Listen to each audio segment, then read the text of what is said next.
ময়মনসিংহের নান্দাইল উপজেলা স্বাস্থ্য কমপ্লেক্সে ঢুকলেই চোখে পড়ে ভিড়, দীর্ঘ অপেক্ষার সারি আর হতাশা। মেঝেতে বসে বয়স্ক রোগী, কোলের শিশুকে জড়িয়ে অপেক্ষায় উদ্বিগ্ন মা। কেউ ঘণ্টার পর ঘণ্টা দাঁড়িয়ে, আবার কেউ ফিরে যাচ্ছেন চিকিৎসকের দেখা না পেয়ে।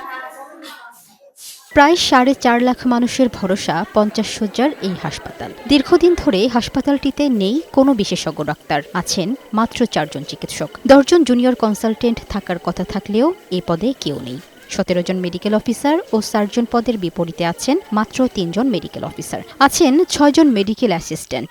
রোগীদের অভিযোগ, হাসপাতালে চিকিৎসকের অভাবে মিলছে না কাঙ্ক্ষিত সেবা। ডাক্তার নাই, ডাক্তার না থাকার কারণে তো আমাদের চিকিৎসার সমস্যা। এখানে আইসি 8:30 বাজে, এখন 9টা বাজে, 9টার উপরে বাজে, তখনও ডাক্তারের কোনো খবরই নেই। বসে রয়েছে, ডাক্তার আসেনি। সীমিত জনবল ও চিকিৎসা সামগ্রী নিয়ে সেবা দিতে হিমশিম খাচ্ছে হাসপাতাল কর্তৃপক্ষ।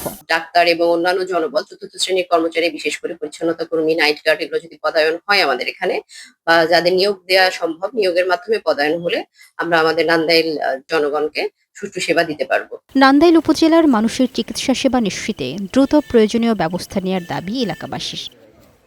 লামিয়া আক্তার, বৈশাখী সংবাদ।